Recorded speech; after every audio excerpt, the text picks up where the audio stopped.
December 21, 2012, the world as we know it would end.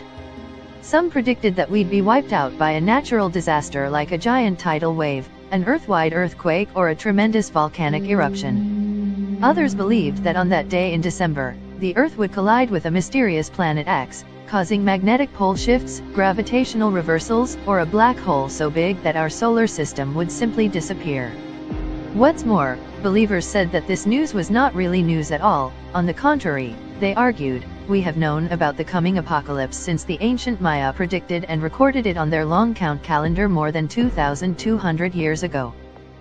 The ancient Maya, of course, there is no concrete evidence that the Maya, a diverse group of indigenous people who lived in parts of present-day Mexico, Belize, Guatemala, El Salvador, and northwestern Honduras from about 2000 BC, could truly predict the future.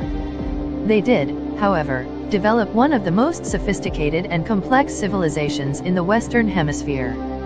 They figured out how to grow corn, beans, squash and cassava in sometimes inhospitable places, how to build elaborate cities without modern machinery, how to communicate with one another using one of the world's first written languages, and how to measure time using not one but two complicated calendar systems. The first Mayan calendar, known as the calendar round system, was based on two overlapping annual cycles, a 260-day sacred year and a 365-day secular year that named 18 months with 20 days each.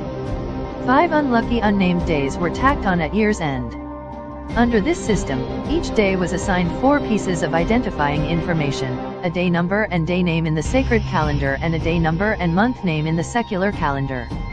Every 52 years counted as a single interval, or calendar round, and after each interval the calendar would reset itself like a clock.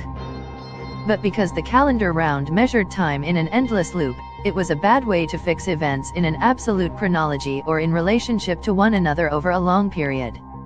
For this job, a priest working in about 236 BC devised another system, a calendar that he called the long count.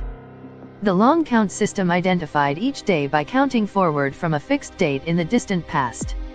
In the early 20th century, scholars found that this base date was August 11th or August 13th, 3114 BC.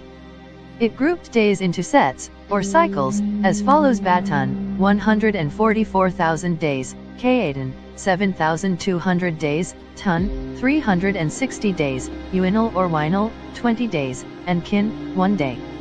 So, for example, a date that was exactly 144,000 days from the calendar's base date would be called 1.0.0.0.0.0, for 1 Batun, 0 Kaeden, 0 Tun, 0 Uinal and 0 Kin.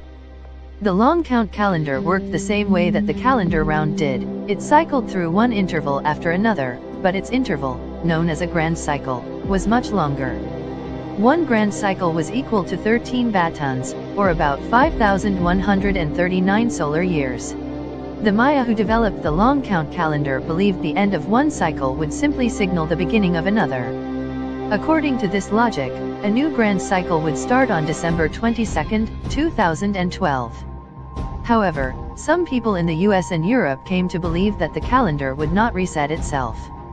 Instead, they said, the end of the cycle would bring the end of the world.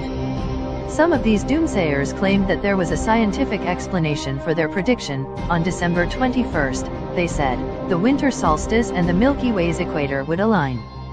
For their part, scientists pointed out that the coincidence of these two events would actually have no effect on the Earth, and furthermore, without 20th century radio telescopes the Maya could not have known that the galactic equator even existed, much less where it would be in 2,000 years. Other prognosticators had more outlandish theories. Some believed that the Maya were following extraterrestrial instructions when they developed their calendar, for instance, while others fear that aliens would use the long count calendar to time their takeover of our planet. Either way, this vision of the future was an unpleasant one, combining biblical plagues like fires and floods with more cinematic catastrophes like planetary collisions, extreme global warming and mass extinction, and explosions large and small.